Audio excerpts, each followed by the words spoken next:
NEET scholars, good morning. मैं doctor Zaidi NEET preparation के लिए आज 12th क्लास एनसीईआरटी बायोलॉजी का चैप्टर कंसीडर करते हैं, principle of inheritance. Watson Crick ने डीएनए के मॉडल को प्रपोज किया था। वाटसन और क्रिक ये दोनों इम्पॉर्टेंट हैं। वाटसन क्रिक ने डीएनए का मॉडल प्रपोज किया था। इन्होंने बी डीएनए की स्टडी की थी। वाटसन ने बैक्टीरियोफेज मल्टीप्लिकेशन की स्टडी एक्स रेज के द्वारा भी की थी। क्रिक ने complementary double helical configuration propose किया था।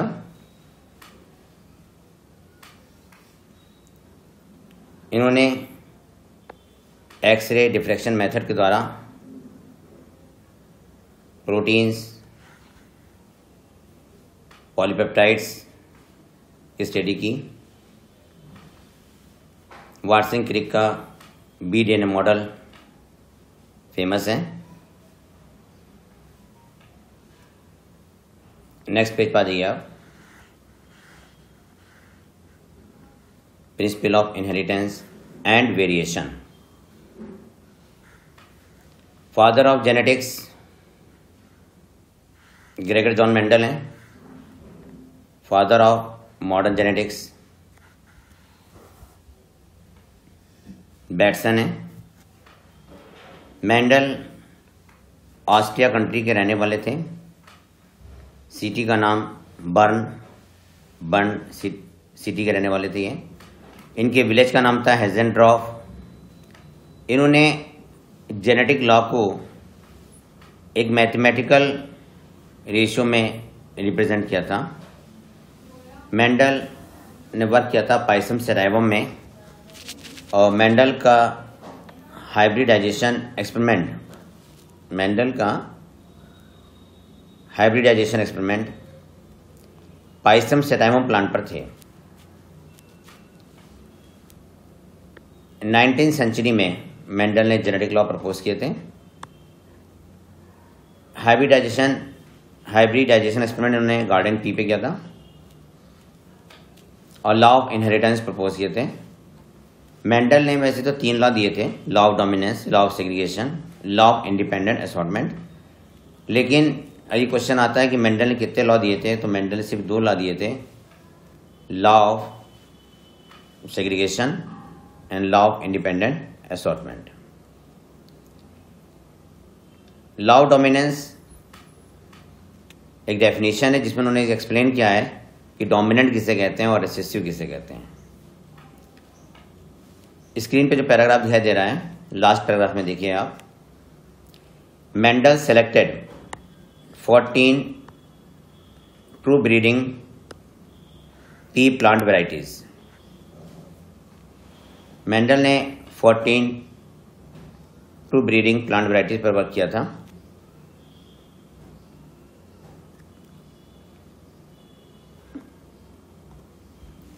मेंडल के पाइसम सेराइवम के 7 कॉन्ट्रास्ट कैरेक्टर स्क्रीन पर इस वक्त हैं सामने। पहले कैरेक्टर लिखा हुआ है, फिर डोमिनेंट ट्रेट है, फिर रिसेसिव ट्रेट है। तो कैरेक्टर है seed shape. Seed shape chromosome number 7 पे होता है। इसका डोमिनेंट ट्रेट राउंड है और रिसेसिव ट्रेट रिंकिल्ड है। सीड कलर का क्रोमोसोम नंबर 1 है, और डोमिनेंट ट्रेट कौन सा है, येलो, और रिसेसिव ट्रेट है इसका ग्रीन। फ्लावर कलर का फैक्टर क्रोमोसोम नंबर 1 पर होता है, मतलब flower colour inherited through chromosome number 1। Dominant trait violet है और रिसेसिव ट्रेट वाइट है। Pod shape character inherited through chromosome number 4, और डोमिनेंट ट्रेट है इसका फुल, और रिसेसिव ट्रेट है कंस्ट्रिक्टेड पॉड शेप। फिर आता है pod colour character inherited through chromosome number 5, dominant है ग्रीन और रिसेसिव है येलो। फिर आता है flower flower position inherited through chromosome number 4, dominant trait है एक्सियल फ्लावर पोजीशन और रिसेसिव है टर्मिनल फ्लावर पोजीशन, और लास्ट है stem height character inherited through chromosome number 4 और डोमिनेंट ट्रेट है इसका टॉल प्लांट और रिसेसिव है डॉर्फ प्लांट। मेंडल को लिंकेज की नॉलेज नहीं थी, है ना, मेंडल को लिंकेज की नॉलेज नहीं थी। आपकी स्क्रीन पर फ्लावर है, इस फ्लावर में आपसे मार्क करें कार्पेल किसे कहा गया है, स्टेमन किसे कहा है, एंथर और स्टिग्मा को। ठीक है, दूसरा एक्सपेरिमेंट है, उन्होंने दिखा रहे हैं कि सीजर से स्टेमन को रिमूव कर रहे हैं, इस प्रोसेस को कहते हैं इमेस्कुलेशन। ठीक है, तो जो सीजर वाला प्रोसेस है इसको मार्क कर लीजिएगा, ये इमेस्कुलेशन है। नेक्स्ट आ जाइए, नेक्स्ट पेज पर मेंडल ने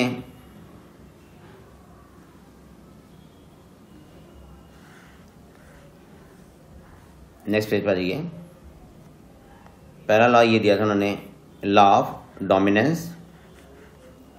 लॉ ऑफ डोमिनेंस ये था कि when cross made between two contrast character, when cross made between two contrast character,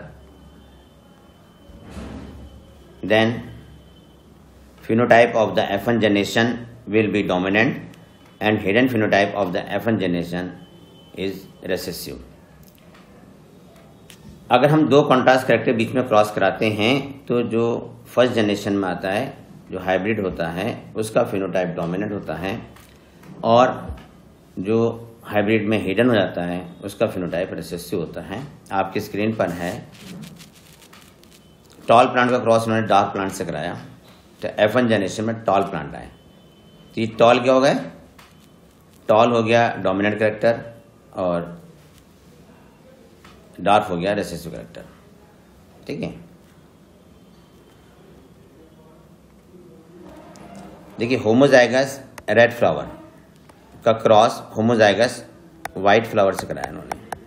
ठीक है, वाइट के लिए हमने WW ले लिया और रेड के लिए हमने RR ले लिया। देखिए होमोजाइगस है, जब गैमीट बनेगा तो इसका R गैमीट बनेगा, इसका W मिलेगा, क्रॉस करा दिया तो आ जाएगा RW। ये RW क्या है, हाइब्रिड है। हाइब्रिड का जो फिनोटाइप होता है वो डोमिनेंट होता है, तो हाइब्रिड रेड ये डोमिनेंट हो गया, और जो इसका हिडन है, हिडन फिनोटाइप है ना, वो है वाइट, तो वाइट हो गया रिसेसिव। तो वाइट क्या है, रिसेसिव है, और रेड क्या है, डोमिनेंट है। मेंडल ने जो पहला लॉ है, लॉ ऑफ सेग्रीगेशन, उसे law of purity of gamete भी कहते हैं, law of purity of gamete भी कहते हैं। मेंडल ने हाइब्रिड टॉल का क्रॉस कराया, हाइब्रिड टॉल F1 जनरेशन के वो सेल्फ पॉलिनेटेड हैं, तो इसको हम लिखेंगे capital T small t, capital T small t। ठीक है, जब कैपिटल T से मिलता है, के देखिए कैपिटल T आया तो ये होमोजाइगस टॉल हो गया। जब कैपिटल T स्मॉल t से मिलता है के तो ये हाइब्रिड हो गया, कैपिटल T स्मॉल t, और फिर कैपिटल T स्मॉल t से आगे मिला तो ये भी हाइब्रिड हो गया, कैपिटल T और स्मॉल t, और स्मॉल t मिलाया तो ये डार्फ हो गया, है ना।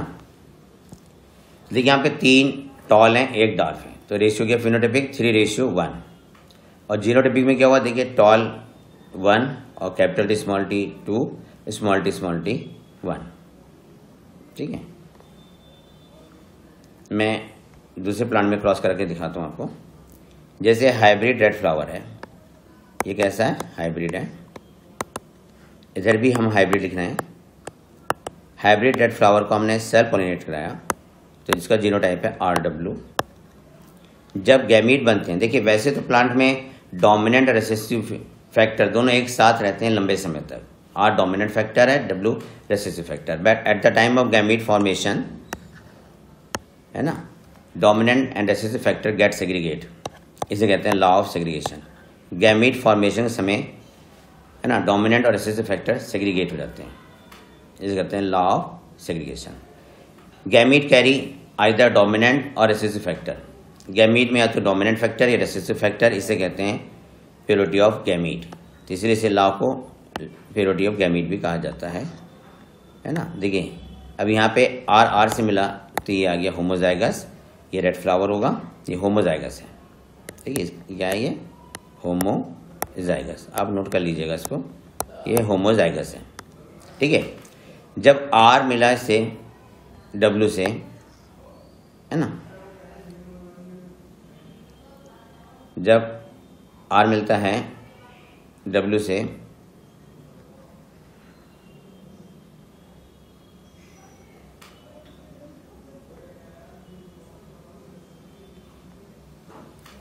तो ये आया आर डब्ल्यू। ठीक है, इसको ये आर समझिए आप। ठीक है, फिर देखिए ये डब्ल्यू आर से मिला जाके तो ये आया आर डब्ल्यू, और ये डब्ल्यू डब्ल्यू से मिला जाके तो ये आया डब्ल्यू डब्ल्यू। ये हाइब्रिड होगा दोनों, तो ये हाइब्रिड रेड और ये होमोजाइगस वाइट। तो फिनोटाइपिक रेशियो क्या आ रहा है यहाँ पे, 3 रेड हैं और 1 वाइट है, तो ये फिनोटाइपिक रेशियो क्या 3:1। और जीनोटाइपिक रेशियो देखिए आप, यहाँ पे जीनोटाइपिक रेशियो में आ रहा है यहाँ पे 1 RR, RW2 और WW1। एक रेशियो और हम देखते हैं कि यहाँ पे होमोजाइगस और हाइब्रिड का रेशियो क्या है। तो अगर हम होमोजाइगस हाइब्रिड रेशियो देखें तो 1:1 है। ये रेशियो किसका है, होमोजाइगस का और हाइब्रिड का रेशियो है। ये मैंने शॉर्ट में लिख दिया है, ये होमो और हाइब्रिड रेशियो है 1:1। तो लॉ ऑफ सेग्रीगेशन क्लियर हो गया ना। नेक्स्ट पेज पर आ जाइए आप, ये मैं एक्सप्लेन कर चुका हूं। टेस्ट क्रॉस, जब हम अननोन का क्रॉस, है ना, जब हम अननोन का क्रॉस रेसिसिव पेरेंट्स कराते हैं तो उसे हम टेस्ट क्रॉस कहते हैं। टेस्ट क्रॉस मैं शॉर्ट में आपको समझा देता हूं। Cross made between genotype of unknown individual. ठीक है, जैसे ये रेड फ्लावर है, ठीक है, लेकिन इसका जीनोटाइप हमें नहीं मालूम है, तो इसको हमने क्रॉस कराया वाइट फ्लावर से, ठीक है, जिसका जीनोटाइप है RR। अब हमने जो इसको इससे क्रॉस कराया तो यहाँ रेड फ्लावर भी आए और वाइट भी आए, तो यहाँ पे रेशियो हो गया फिनोटाइपिक रेशियो 1:1। ये टेस्ट क्रॉस कहला रहा है, ये मोनो हाइब्रिड टेस्ट क्रॉस है। अगर टेस्ट क्रॉस रेशियो 1:1 है तो जो अननोन जीनोटाइप है तब वो मोनो हाइब्रिड होगा। तो यहाँ पे जो अननोन आया वो अननोन कैसा है बताइए, मोनो हाइब्रिड है, then unknown will be monohybrid. ठीक है, और उसका जीनोटाइप हो जाएगा RW। ये टेस्ट क्रॉस है। जब हम अननोन जीनोटाइप का क्रॉस, है ना, अननोन जीनोटाइप वाला इंडिविजुअल क्रॉस रेसेसिव से कराते हैं तो वो टेस्ट क्रॉस कहलाता है। अगर रेशियो आता है 1:1 तो unknown will be mono hybrid. और अगर मान लीजिए हम टेस्ट क्रॉस कराते हैं अब वो सारे डोमिनेंट फिनोटाइप आ गए तो अननोन भी होमोजाइगस होगा। ठीक है, नेक्स्ट पेज पर आ जाइए आप। यहाँ पे डायग्राम आ रहा है स्क्रीन पर, देखिए यहाँ पे क्रॉस कराया गया है डोमिनेंट फिनोटाइप, इसका जीनोटाइप क्या है, अननोन है। जब इसको हमने क्रॉस कराया WW से तो ऑल फ्लावर्स आर वायलेट, तब unknown flower is homozygous dominant होगा। ठीक है, क्योंकि हमने क्रॉस कराया था होमोजाइगस रेसेसिव से। देखिए अननोन जीनोटाइप है, हमें इसका जीनोटाइप ये वाला नहीं पता कि कैसा है, हमने रेसेसिव क्रॉस करा दिया, सारे फ्लावर डोमिनेंट आए, तब अननोन जीनोटाइप क्या होगा, WW होगा, मतलब वो होमोजाइगस डोमिनेंट है। जब हमने अननोन का क्रॉस कराया रेसेसिव होमोजाइगस से, मतलब इसका क्रॉस इससे करा रहे हैं, है ना, और यहाँ पे रेशियो आ रहा है 1:1, तब अननोन होगा हाइब्रिड। ठीक है, ये टेस्ट क्रॉस है और पूरे को मिला के देते हैं हम बैक क्रॉस। ठीक है, इन दोनों को मिला के हम क्या कह सकते हैं, इसको बैक क्रॉस भी कह सकते हैं। ठीक है। तो अननोन का क्रॉस जब रेसेसिव से कराते हैं सारा डोमिनेंट फिनोटाइप आता है, तो अननोन विल बी होमोजाइगस। और जब हम अननोन का क्रॉस रेसेसिव से कराते हैं और रेशियो आता है 1:1, इट मीन्स अननोन जीनोटाइप जो है वो हाइब्रिड है, ठीक है। 1:1 मोनो हाइब्रिड टेस्ट क्रॉस है। अगर टेस्ट क्रॉस रेशियो आता है 1:1:1, 4 बार 1 आता है, तो वो dihybrid test cross ratio कहलाता है, ठीक है। नेक्स्ट, मेंडल के अकॉर्डिंग कैरेक्टर कौन इनहेरिट करता है? फैक्टर करते हैं। लॉ ऑफ सेग्रेगेशन मैं पीछे बता चुका हूँ आपको, मैं यहाँ पे एक्सप्लेन कर देते हैं शॉर्ट में, है ना, कि when A cross made between homozygous contrast character, है ना, तब जो F1 जनरेशन में जो कैरेक्टर डेवलप होता है वो डोमिनेंट होता है, ठीक है, और F1 वाले हाइब्रिड होते हैं। अब F1 का क्रॉस हम आपस में करा देते हैं, मतलब F1 cross is self pollinated, तब नेक्स्ट जनरेशन में गैमीट फॉर्मेशन समय डोमिनेंट और रिसेसिव फैक्टर गेट सेग्रीगेट और each gamete carry either dominant और रिसेसिव फैक्टर, ठीक है। तो नेक्स्ट जनरेशन में फिनोटाइपिक रेशियो आता है 3:1 और जीनोटाइपिक रेशियो आता है 1:2:1। ये आप पीछे पढ़ चुके हैं। आपकी स्क्रीन पे है इनकम्प्लीट डोमिनेंस, ये इंपॉर्टेंट है। इनकम्प्लीट डोमिनेंस, इनकम्प्लीट डोमिनेंस किस किस में है उसको मार्क कर लें एग्जाम्पल को। ये नॉन मेंडेलियन है। Incomplete dominance dog flower, snapdragon, antirrhinum में पाया जाता है। इसके अलावा एंडुलेशन फॉल में पाई जाती है इनकम्प्लीट डोमिनेंस, और मिराबिलिस जलापा में भी इनकम्प्लीट डोमिनेंस पाई जाती है। Incomplete dominance reported in, note कर लें, मिराबिलिस जलापा, स्नैपड्रैगन और एंडुलेशन फॉल, ठीक। स्क्रीन पर क्रॉस आ रहा है इनकम्प्लीट डोमिनेंस, उसको मार्क कर लीजिए आप। रेड फ्लावर क्रॉस उन्होंने व्हाइट फ्लावर से कराया, गैमीट बना R और स्मॉल r। F1 जनरेशन में कैपिटल R स्मॉल r है, हाइब्रिड है।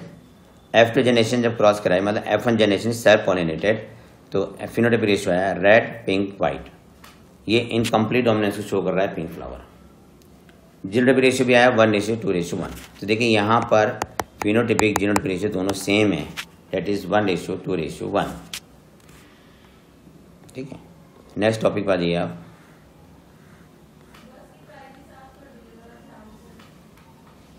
कोडोमिनेंस। कोडोमिनेंस में क्या होता है, नोट करें आप। ब्लड ग्रुप AB की इनहेरिटेंस कोडोमिनेंस को शो करती है। कोडोमिनेंस में दोनों factor have equal expression, have equal phenotypic expression in next generation. Hidden phenotype इसमें नहीं होता है कोडोमिनेंस में। कोडोमिनेंस में F1 generation resembles the both parents. इसके एग्जांपल है inheritance of blood group AB, है ना। AB ब्लड ग्रुप की इनहेरिटेंस, AB ब्लड ग्रुप की इनहेरिटेंस जो है कोडोमिनेंस का एग्जांपल है, ठीक है। कोडोमिनेंस में दोनों फैक्टर अपना इक्वल फिनोटाइपिक इफेक्ट रखते हैं। ह्यूमन बीइंग में 4 ब्लड ग्रुप होते हैं और 4 ब्लड ग्रुप को डिटरमिन करने के लिए 6 जीनोटाइप होते हैं। 6 जीनोटाइप होते हैं जो आपकी स्क्रीन पर सामने आ रहा है ना। और इसके लिए एलील होते हैं IA, IB और IO। तो inheritance of blood group multiple allelism है। देखिए मान लीजिए फादर का ब्लड ग्रुप A है और मदर का ब्लड ग्रुप मान लीजिए B है, तो इसका जीनोटाइप हुआ IA, IO, इसका जीनोटाइप हुआ IB, IO। अब IA, IB के साथ जाके फर्टिलाइज होता है, मान लीजिए ये वाला गैमीट इस गैमीट से फर्टिलाइज होता है, मतलब IA वाला गैमीट IB वाले गैमीट से फर्टिलाइज होता है, तो आता है IA और IB, तो ब्लड ग्रुप हो गया AB। ये AB जो ब्लड ग्रुप है ये कोडोमिनेंस को शो कर रहा है, ये कोडोमिनेंस को शो कर रहा है, ठीक है। नेक्स्ट, मैंने पीछे बताया था कि ब्लड ग्रुप की इनहेरिटेंस क्या है, मल्टीपल एलिलिज्म है। ब्लड ग्रुप की इनहेरिटेंस क्या है, मल्टीपल एलिलिज्म, ठीक। ठीक है। ब्लड ग्रुप को डिटरमिन करने के लिए 3 एलील हैं, IA, IB, IO। देखिए IA, IB डोमिनेंट है और IA, IO जो है वो रिसेसिव है। नेक्स्ट टॉपिक पर देखिए, law of independent assortment. Law of independent assortment. When a cross made between two or more than two contrast character, then each character inherited independently to the next generation. जब हम दो से अधिक contrast करके बीच में cross कराते हैं तब हर करेक्टर है ना अगली जनरेशन जाने के लिए इंडिपेंडेंट होता है। ठीक है, लॉ ऑफ इंडिपेंडेंट असॉर्टमेंट। यहाँ पे हमने देखिए राउंड सीड का cross, round yellow seed homozygous का क्रॉस कराया है रिंकिल्ड और ग्रीन सीड से। इसका गैमेट बना RY, इसका गैमेट बना स्मॉल r स्मॉल y। ठीक है, इसको क्रॉस करा दिया तो F1 जनरेशन डाई हाइब्रिड है। F1 जनरेशन कैसी है? डाई हाइब्रिड है, capital R small r capital Y small r। ठीक है, डाई हाइब्रिड। इसके गैमेट हमने बनाए capital R capital Y capital R small y, small r capital Y small r small y। ठीक है, ऐसे मेल गैमेट बने, ऐसी फीमेल के बने, इनका क्रॉस करा दिया हमने। ये क्रॉस स्क्रीन पे आपके सामने आ रहा है। तो आप देखिए बीच की जो लाइन है वो होमोजाइगस को इंडिकेट कर रही है, कैपिटल R कैपिटल Y है ना। आपके सामने जो क्रॉस आ रहा है स्क्रीन पे वो डायहाइब्रिड क्रॉस है। डायहाइब्रिड क्रॉस में हमने क्या लिया है? राउंड येलो सीड का क्रॉस कराया रिंकल ग्रीन से, है ना। तो यहाँ पे गैमेट बने राउंड येलो के capital R small y capital Y और रिंकल ग्रीन के बने small r small y। F1 generation आई है डाई हाइब्रिड, capital R small r capital Y small y। इसके हमने गैमेट बनाए, तो गैमेट बने capital R capital Y capital R small y small r capital Y small r small y। ये क्रॉस आपकी स्क्रीन पे सामने दिखाई दे रहा है। तो जो बीच में लाइन है वो होमोजाइगस की है, capital R capital R capital Y capital Y। ये कैसा हो गया? Round yellow. ठीक है, फिर रिंकल्ड येलो, रिंकल्ड येलो में आ गया स्मॉल r स्मॉल r और कैपिटल Y कैपिटल Y। ठीक है, फिर है ग्रीन है ना और राउंड, और उसके बाद है ग्रीन और रिंकल। इस 16 में 4 होमोजाइगस हैं। 4 क्या है? होमोजाइगस है। ठीक है, हॉरिजॉन्टल देखिए वो डायहाइब्रिड है, मैं मार्क कर रहा हूँ, ये क्या है? डायहाइब्रिड। तो इस 16 में 4 क्या है? डायहाइब्रिड है, बाकी सब क्या है? मोनोहाइब्रिड है। बाकी सब क्या है? मोनोहाइब्रिड है। ठीक है, तो इसमें जो रेशियो आता है वो रेशियो आता है 9:3:3:1। 9 जो हैं वो राउंड येलो हैं, 3 जो हैं राउंड ग्रीन हैं, 3 रिंकल्ड येलो हैं, 1 रिंकल्ड ग्रीन है। ठीक है, जीनोटाइपिक जो रेशियो आता है वो आता है 1:2:2:4, फिर आता है 1:2 1:2 और फिर 1। ये जीनोटाइपिक रेशियो है जो मैंने आपकी स्क्रीन पर अभी लिखा है। नेक्स्ट पेज पर आइए, लॉ ऑफ इंडिपेंडेंस असॉर्टमेंट जो अभी आप स्टडी कर रहे थे, है ना। Chromosomal theory of inheritance. Chromosomal theory of inheritance देखिए, मेंडल ने तो फैक्टर कहा था, लेकिन बाद में इसी फैक्टर को आगे चल के जीन्स कहा गया। आपकी स्क्रीन पर एक बहुत इंपॉर्टेंट लाइन आ रही है, रीडिस्कवर्ड मेंडेलियन लॉ। इसको याद कर लेना, बहुत इंपॉर्टेंट है। 3 साइंटिस्ट हैं, Hugo de Vries, Correns and Tschermak, है ना। इन्होंने मेंडल के लॉ को रीडिस्कवर्ड किया था, ह्यूगो डी व्रीज, कोरेंस और शैकमार्क ने। ठीक है, रीडिस्कवर्ड मेंडेलियन लॉ। इसी के नीचे आप आगे देखिए, Sutton and moment, Sutton and Boveri, इन्होंने क्रोमोसोम्स के मूवमेंट की स्टडी की थी मियोसिस के समय और माइटोसिस के समय। ठीक है, और सटन एंड बोवरी ने बताया था कि behaviour of chromosomes was parallel to the behaviour of gene and use chromosome movement to explain Mendel's law. इस पॉइंट को याद रखिएगा। Two alleles of a gene pair are located on homologous site on homologous chromosomes. इसको mark कर लीजिए। Next page पर आ जाइए आप। ये डायग्राम आप देख रहे हैं, इस डायग्राम को मार्क कर लीजिएगा। मियोसिस का डायग्राम इन्होंने शो किया है ना। बाइवेलेंट पे ये मियोसिस सेकंड की एनाफेज सेकंड है और ये एनाफेज फर्स्ट है। दोनों में डिफरेंस आप मार्क कर लें, ठीक है। Meiosis and germ cells formation in a cell with 4 chromosomes. ठीक, can you see how chromosome segregate when germ cells are formed? ठीक है, तो अगर ये डायग्राम आता है तो इसको मार्क कर लीजिएगा। इसमें आपको स्टेज पहचाननी होगी कि स्टेज कौन सी है। मियोसिस एनाफेज फर्स्ट है, मियोसिस एनाफेज सेकंड है, ठीक है। क्रोमोसोम बाइवेलेंट है या मोनोवेलेंट है, ये आपको इसमें आइडेंटिफाई करना होगा। नेक्स्ट पेज पर जाइए।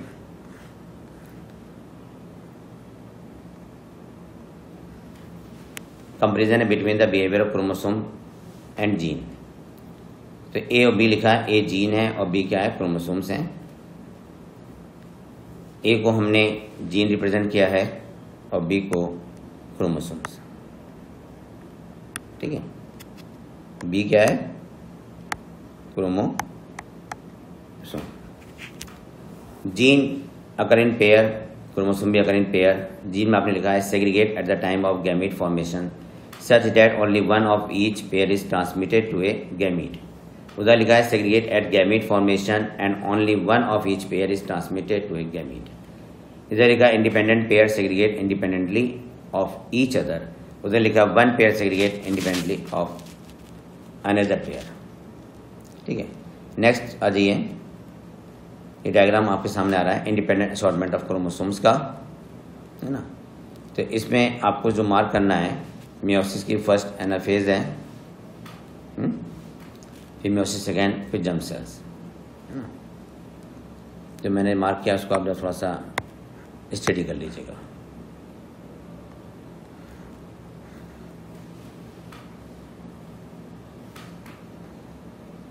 इंडिपेंडेंट असॉर्टमेंट ऑफ क्रोमोसोम्स, ठीक है। ये डायग्राम किसका है, इंडिपेंडेंट असॉर्टमेंट ऑफ क्रोमोसोम्स का है। नेक्स्ट पेज पर जाइए आप। Chromosomal theory of inheritance, Sutton and Boveri.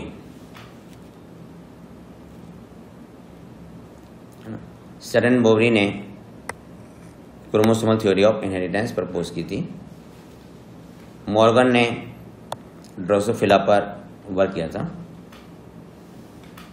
ठीक है। Experimental verification of the chromosomal theory of inheritance by Thomas Hunt Morgan and his colleagues। इसको मार्क कर लीजिएगा। उन्होंने ये डिस्कवर किया था कि जो वेरिएशन होते हैं वो सेक्सुअल रिप्रोडक्शन के द्वारा होते हैं। नेक्स्ट पेज पर दिया आप। लिंकेज जो टर्म दिया था वो मॉर्गन ने दिया था और मॉर्गन ने ड्रोसोफिला पर स्टडी की थी। लिंकेज की यूनिट का नाम भी मॉर्गन है। लिंकेज की यूनिट का नाम भी मॉर्गन है। मॉर्गन एबिडाइज yellow body white eyes female का क्रॉस कराया था उन्होंने brown body red eyes male से, और फिर इंटरक्रॉस कराया था उन्होंने F1 प्रोजेनी का। अभी नेक्स्ट पेज के डायग्राम पे हम देखते हैं इसका रेशियो, ठीक है। फिजिकल एसोसिएशन और linkage of the two gene and quant the term linkage. जो लिंक जीन्स होते हैं उनके बीच में क्रॉसिंग ओवर नहीं होती है, ठीक है। नेक्स्ट पेज पर आइए सीधे आप। क्रॉस को आप देखिए, इस क्रॉस में मार्क कर लें जो ए क्रॉस है ना। येलो बॉडी वाइट आइज का क्रॉस कराया इन्होंने ब्राउन बॉडी रेड आइज से। तो F1 क्रॉस में सेल्फ कराया तो पेरेंटल कॉम्बिनेशन कितना है 98.7% है और रिकॉम्बिनेंट कितना है 1.3%। ये मेन पॉइंट है, इसको मार्क कर लीजिए। क्रॉस बी में देख लीजिए, इन्होंने वाइट आइज स्मॉल विंग ये मिनिएचर विंग का क्रॉस कराया है रेड आइज लॉन्ग विंग से। मेल ड्रोसोफिला और फीमेल ड्रोसोफिला को मार्क कर लीजिए। पेरेंटल कॉम्बिनेशन कितना है 62.8% और रिकॉम्बिनेंट है 37.2%। इस क्रॉस को मार्क जरूर कर लीजिएगा, अभी क्वेश्चन आता है पेरेंटल और रिकॉम्बिनेंट का रेशियो पूछा जाता है, परसेंटेज पूछी जाती है। नेक्स्ट पेज पर आइए, पॉलीजेनिक इनहेरिटेंस। जब किसी एक कैरेक्टर को डिटरमिन करने के लिए एक से ज़्यादा जीन होते हैं, जैसे ह्यूमन में लेंथ, स्किन कलर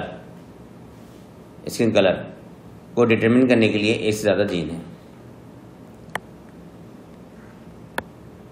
ठीक है। हाइट है ह्यूमन बीइंग में, ये पॉलीजेनिक इनहेरिटेंस का एग्जाम्पल है। कलर को डिटरमिन करने के लिए 3 जीन है A, B and C, control the skin colour in human being, ठीक है। यहाँ पे कलर का इफेक्ट जो डिपेंड करता है वो नंबर ऑफ डोमिनेंट और रिसेसिव जीन पे डिपेंड करता है। कलर की जो इंटेंसिटी है ना, कलर की इंटेंसिटी जो है वो डिपेंड करती है कितने नंबर ऑफ डोमिनेंट जीन है और कितने नंबर ऑफ रिसेसिव जीन है, ठीक है। तो number of each type of allele in the genotype would determine the darkness or lightness of the skin in an individual, है ना। अगर मान लीजिए capital A small a, capital B small b, capital C small c आता है तो ये मोलूटो है, ठीक है। और capital A, capital A, capital B, capital B, capital C, capital C आता है तो ये डार्क स्किन कलर है। और small a, small a, small b, small b, small c, small c आता है तो ये होमोजाइगस भी है और ये लाइट कलर है, वेरी लाइट कलर, ठीक है। नेक्स्ट आता है प्लियोट्रॉपी।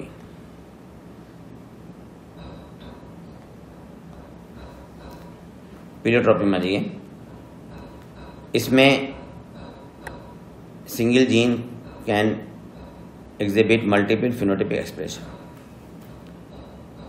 इन जीन्स को हम प्लियोट्रॉपी जीन कहते हैं। जीन एक ही है लेकिन उसका फिनोटाइपिक एक्सप्रेशन एक से ज़्यादा होता है, ठीक है।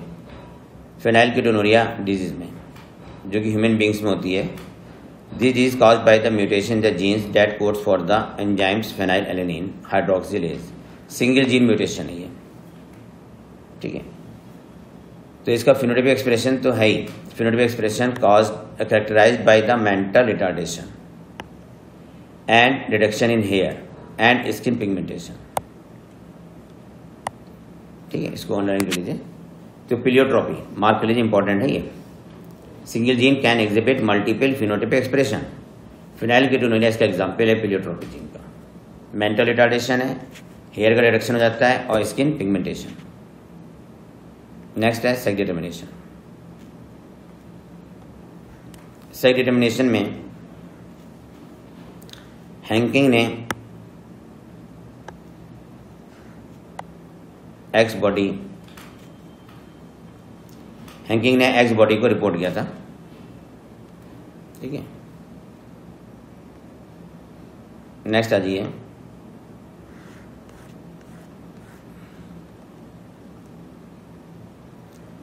स्क्रीन पर जो डायग्राम आ रहा है उसको जरा कंसीडर कीजिए।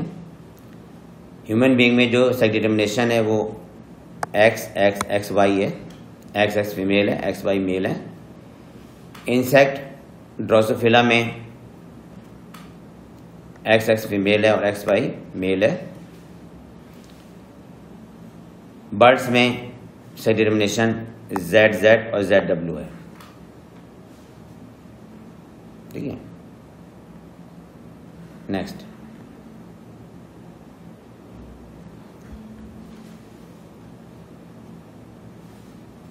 X X X Y X X X O Z Z Z W है ना, सेक्स डिटर्मिनेशन है।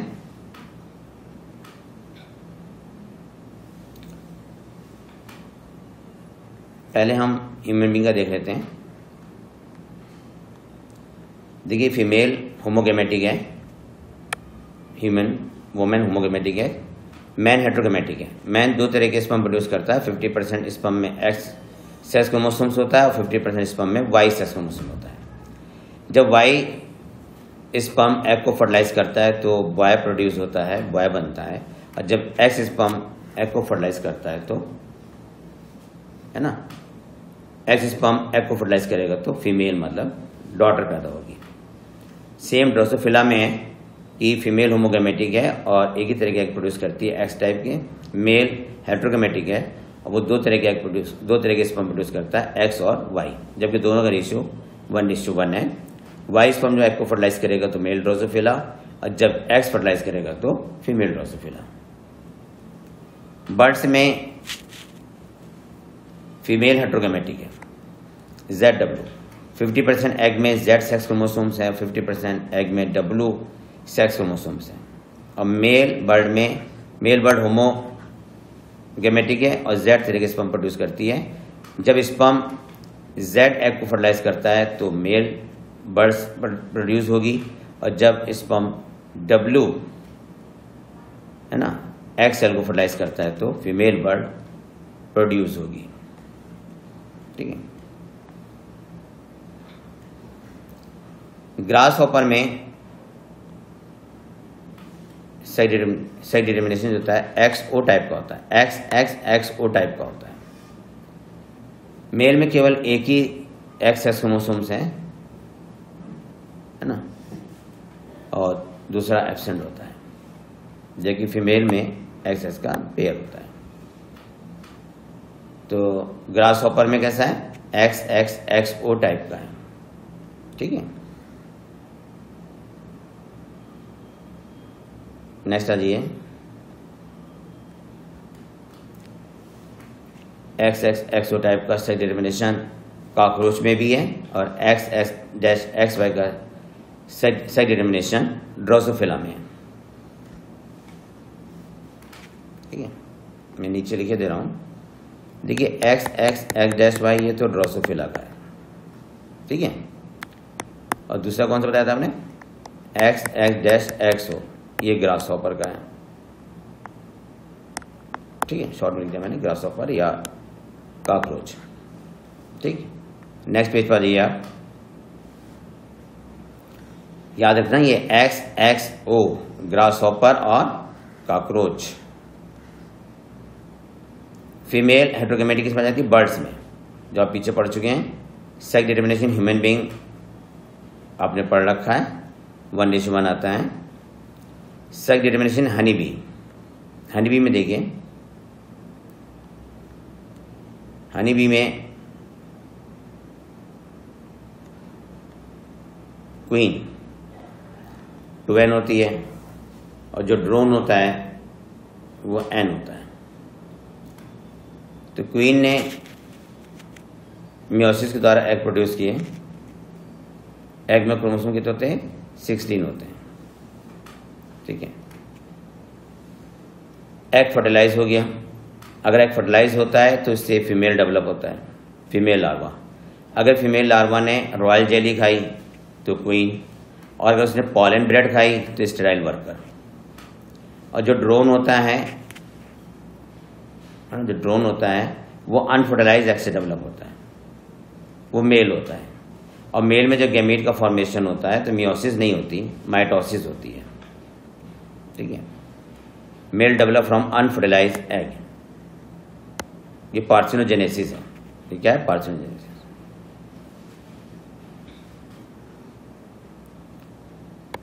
हनी बी में haploid diploid sex determination system पाया जाता है। ठीक है, male produce sperm by mitosis,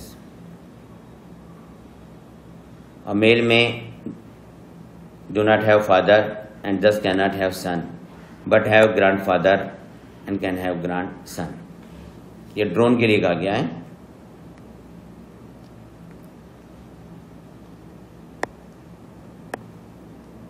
next page पर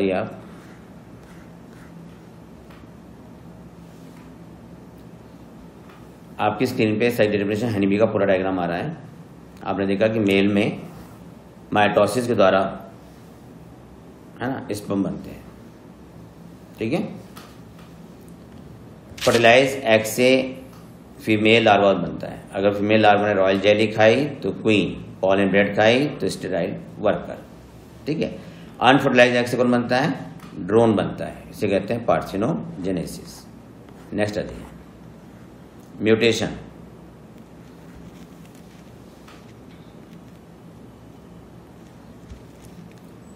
mutation term Hugo de Vries नहीं रहता। Mutation term proposed by Hugo de Vries. ठीक है। Chromosomal aberration. Chromosomal aberration are commonly observe in cancer cell. Deletion, duplication, अगर DNA में होता है, allele का डिलीशन हो जाए, एलील का डुप्लीकेशन हो जाए, तो क्रोमोसोम में न्यूमेरिकल या स्ट्रक्चरल चेंजेस हो जाएं, तब क्या हो जाता है? म्यूटेशन होता है। एनी अल्टरेशन, बल्कि ऐसे कह लीजिए, any numerical structural alteration in chromosomes leads to the mutation.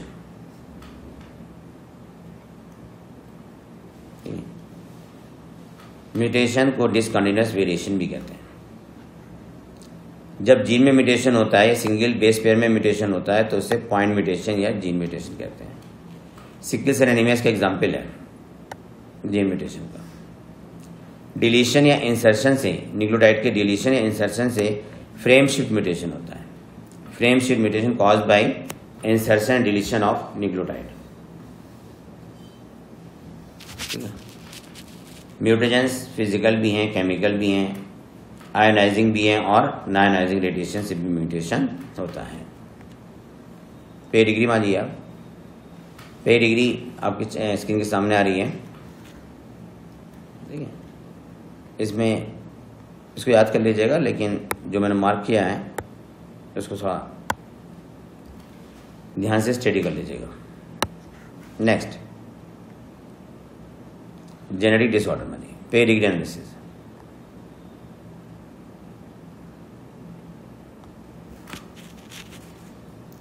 Pedigree analysis, the inheritance of a particular trait is represented in a family tree over generation. In human genetics, pedigree studies provide a strong tool which is utilized to trace the inheritance of a specific trait, abnormality or disease. ठीक है। Next page पर दिया है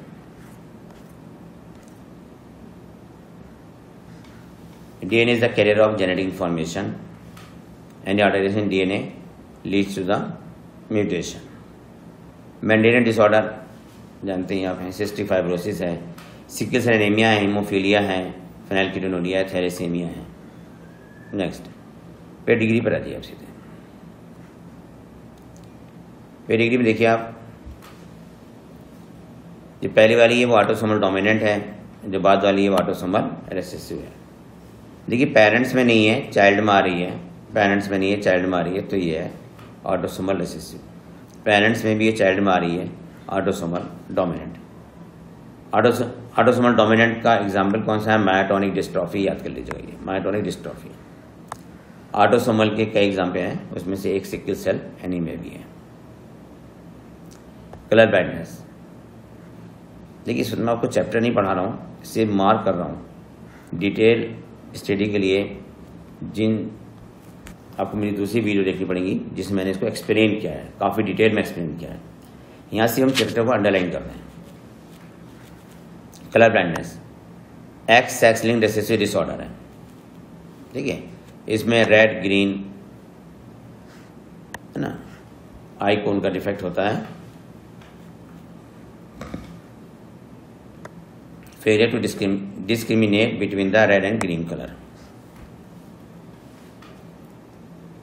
और ये x chromosome द्वारा inherited होता है। एक्स क्रोमोसोम द्वारा इनहेरिटेड होता है। मेल में 8% है, फीमेल में 0.4% है। अगर फीमेल कलर ब्लाइंड है तो उसको हम XC से रिप्रेजेंट करते हैं, XC से। मेल है तो XCY से, और फीमेल कैरियर है तो XC और X से। ठीक है, इसे फीमेल हेटेरोजाइगस भी कहते हैं। Next,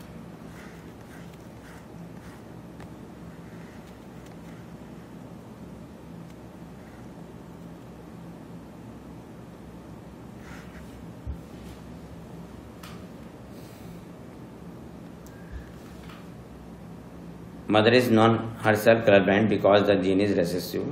Okay. हीमोफीलिया में आ जाइए आप, ये भी एक्स लिंक्ड रेसेसिव डिजीज है। कलर ब्लाइंडनेस के कुछ क्वेश्चंस भी आते हैं, वो भी आप देख लीजिएगा। मेरी जो दूसरी वीडियो उसमें क्वेश्चन मैंने कराए हैं आपको, फिलहाल हम अंडरलाइन कर रहे हैं यहाँ पे। Haemophilia x linked recessive disease है, इससे ब्लड क्लॉटिंग नहीं होती है, ब्लड क्लॉटिंग अफेक्टेड हो जाती है। ठीक है, हेटेरोजाइगस फीमेल फॉर हीमोफीलिया वो कैरियर होती है और सन में डिजीज जाती है। फीमेल कैरियर से सन में डिजीज जाती है। फीमेल हीमोफिलिक बहुत कम होती है, रेयर होती है, उसके चांसेस कम होते हैं। The family pedigree of Queen Victoria show a number of hemophilic descendant as she was a carrier of the disease. Sickle cell anemia.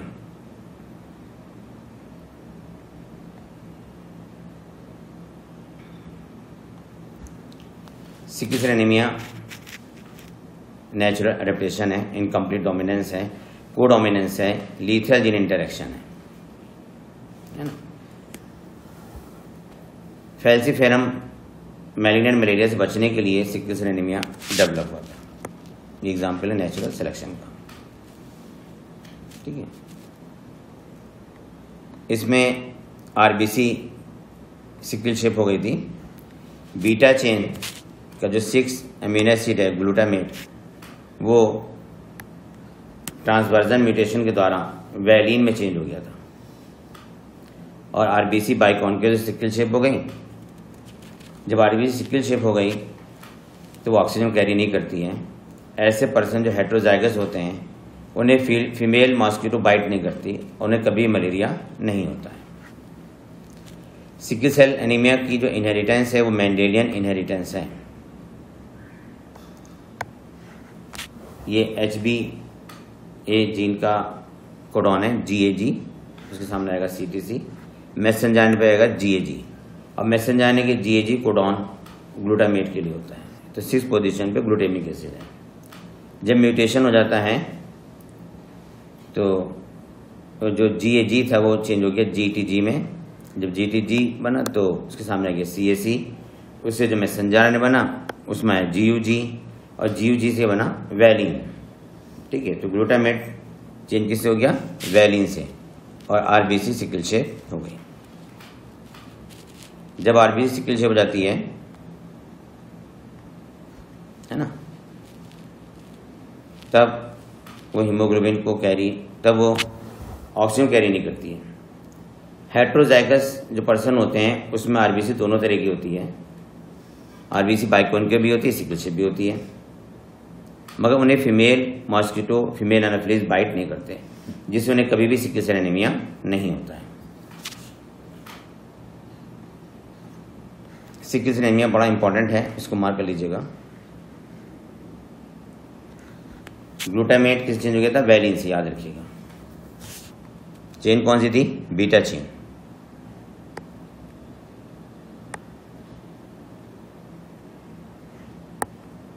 ठीक है, GAG रिप्लेस हो गया था GUG से, है ना।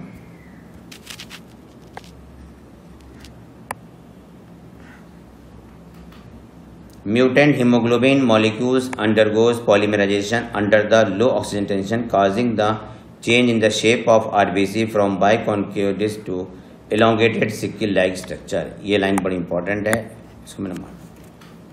फिनाइलकीटोनुरिया, फिनाइलकीटोनुरिया इनबॉर्न एरर मेटाबॉलिज्म है, ऑटोसोमल रिसेसिव ट्रेट है। ये जो अफेक्टेड पर्सन होते हैं उसमें फिनाइल एलेनिन अमीनो एसिड को टायरोसिन में कन्वर्ट करने वाला एंजाइम्स नहीं होता है और फेनाइल एलेनिन कन्वर्ट हो जाती है फेनाइल पायरुविक एसिड में। फेनाइल पायरुविक एसिड एक्यूमुलेट हो जाता है जाके ब्रेन में, जिससे मेंटल रिटार्डेशन होता है।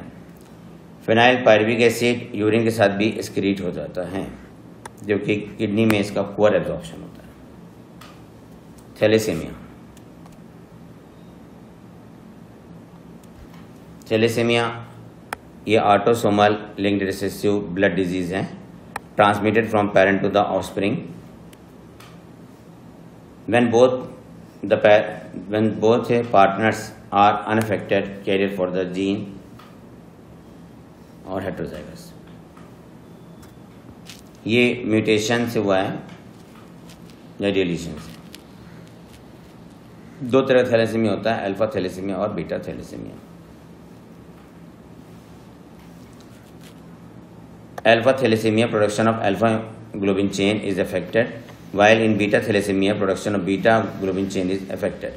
Alpha thalassemia is controlled by the two closely related gene HBA1 HBA2 on chromosome 16। Alpha वाला 16 क्रोमोसोम से अटैच्ड होता है of each parent and is observed due to the mutation or deletion of one or more of the 4 gene। ठीक है। While beta thalassemia is controlled by a single gene HBB on chromosome 11। Beta जो है वो 11 से related है।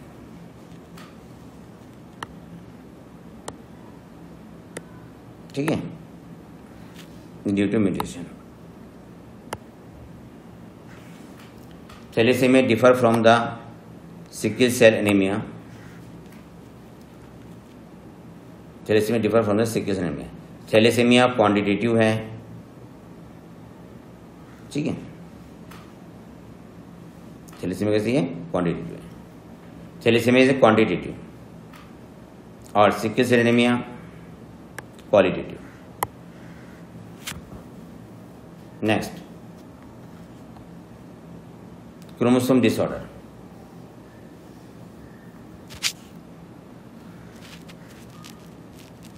देखिए, chromosome एक कम या एक ज्यादा हो जाए तो उसे एनुप्लॉइडी कहते हैं।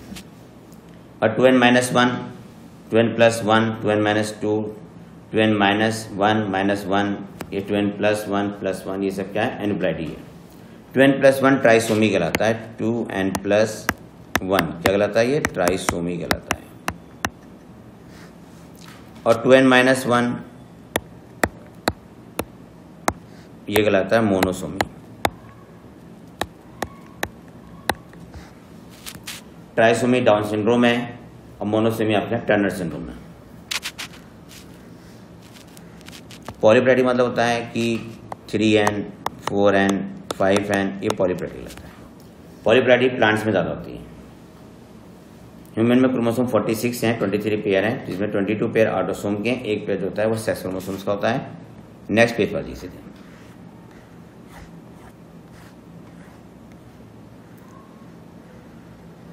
स्क्रीन पे जो डायग्राम आ रहा है वो कैरोटाइप का है, डाउन सिंड्रोम के कैरोटाइप का है। 21 पे देखिए 3 क्रोमोसोम्स हैं, ठीक है। Broad flat face, flat back of head, many loop on finger, palm crease transverse होती है इसमें सिर्फ। बिग एंड रिंकल टंग है, कॉन्जेनिटल हार्ट डिजीज, ठीक है।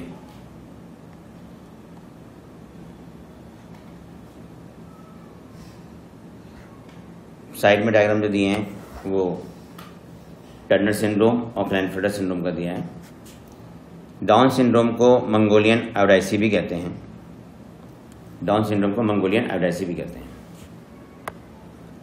21 ट्राइसोमी है ये। इसमें एडिशनल क्रोमोसोम 21 पे आता है। डाउन ने इसे रिपोर्ट किया था।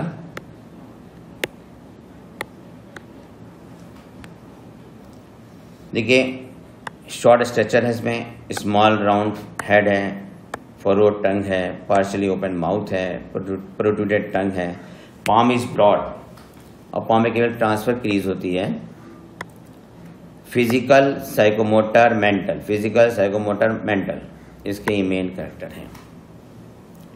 क्लाइनेफिल्टर सिंड्रोम, ये XXY के द्वारा होता है। इसमें देखिए एक एक्स्ट्रा सेक्स क्रोमोसोम्स आ गया, टोटल क्रोमोसोम 47 हो गया, ठीक है। डाउन सिंड्रोम में 47 है, लेकिन उसमें सोमेटिक बढ़ा था, ऑटोसोम बढ़ा था। यहाँ सेक्स क्रोमोसोम बढ़ रहा है, XXY है, तो ये मेल बर्थ के समय, लेकिन प्यूबर्टी एज आने पर इसमें ब्रेस्ट डेवलप हो जाते हैं, जिसमें गायनिकोमेस्टिया कहते हैं, ठीक है। और ऐसे जो पर्सन्स होते हैं वो स्टेराइल होते हैं, ठीक है। इनको जनरल लैंग्वेज में यूनुक्स कहते हैं, EUNUCH। तो क्लाइनेफिल्टर सिंड्रोम एक इसमें एक्स्ट्रा सेक्स क्रोमोसोम्स हैं, तो वाई की प्रेजेंस में ही तो मेल डेवलप हो गया, लेकिन चूंकि 2 एक्स हैं तो प्यूबर्टी एज पे जाने पर ब्रेस्ट डेवलप हो जाते हैं और टेस्टिस डेवलप नहीं होते, स्पर्म का फॉर्मेशन के अंदर नहीं होता है, ठीक है। ऐसे हम गायनिकोमेस्टिया कहते हैं। नेक्स्ट आता है टर्नर सिंड्रोम। टर्नर सिंड्रोम में एक सेक्स क्रोमोसोम एब्सेंट होता है, XO।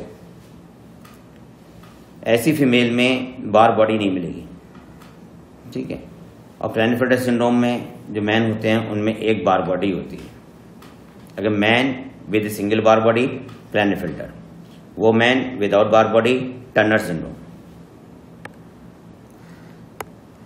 टर्नर सिंड्रोम की फीमेल स्टेराइल होती हैं, ओवरी रिड्यूस जाती है, ओवरी कैसी होती है, रेडियो साइज में जाती है। इनमें सेकेंडरी सेक्सुअल कैरेक्टर डेवलप नहीं होते हैं। नेक्स्ट पेज पर आइए, समरी आ गई, अरे वाह। Genetics the branch of biology, इसमें प्रिंसिपल ऑफ इनहेरिटेंस स्टडी हम करते हैं। समरी के सेकंड पैराग्राफ में आइए।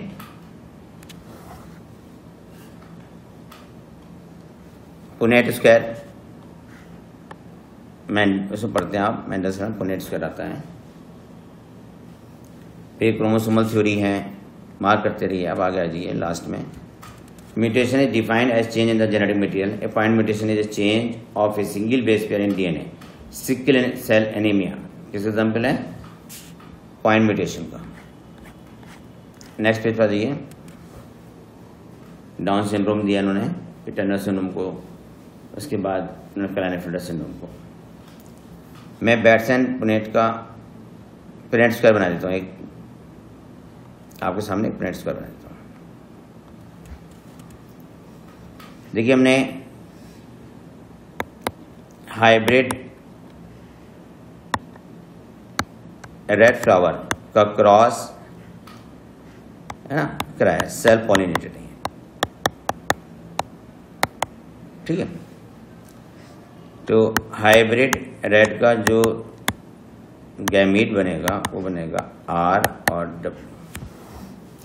इसको पुनेट स्क्वायर से देखते हैं, तो देखिए मैंने पुनेट स्क्वायर बना दिया, ये आपके सामने समझाने के लिए बना दिया सिर्फ। ये R आ जाएगा, यहाँ पे W आ जाएगा, R और W, ये हो जाएगा RR, फिर RW, फिर RW, फिर आ जाएगा WW। RR क्या है, होमोजाइगस रेड फ्लावर है, RW हाइब्रिड रेड फ्लावर है, और RW ये भी हाइब्रिड रेड फ्लावर है, और WW ये होमोजाइगस वाइट है। तो फिनोटाइप रेशियो आया यहाँ पे 3:1 आया, और जीनोटाइप रेशियो आ जा रहा है यहाँ पे 1:2:1, ठीक है।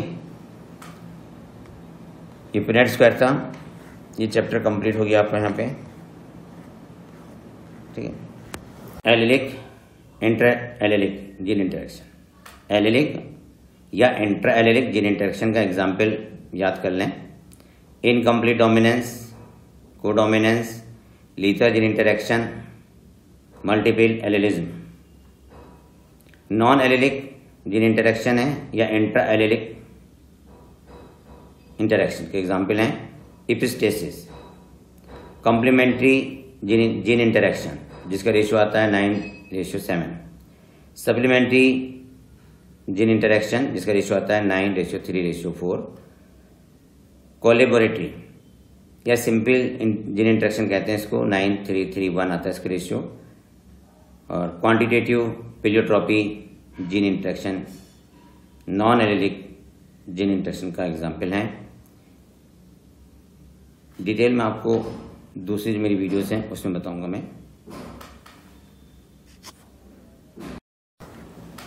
आप बहुत मेहनत कर रहे हैं मुझे मालूम है, लेकिन जितनी मेहनत कर रहे हैं थोड़ी सी और कर लो, बस थोड़ी सी और, क्योंकि यार आपने थोड़ी सी मेहनत ज़्यादा कर ली तो इस साल नहीं पास हो जाएगा, नहीं तो फिर अगले साल है। ठीक है, हम सब लोगों की दुआएं, हम सभी टीचर्स की दुआएं सभी स्टूडेंट के साथ रहती हैं। आप बहुत अच्छे से तैयारी करें, आपको कामयाबी मिलेगी। Thank you, wish all the best. आप मेरी कोशिश को लाइक भी करें और मेरे चैनल को सब्सक्राइब भी करें। आपके सब्सक्राइब करने से हम लोग की हिम्मत बढ़ती है और फिर हम और अच्छे से अच्छा मैटर आपको पहुंचाते हैं। Thank you, wish you all the best.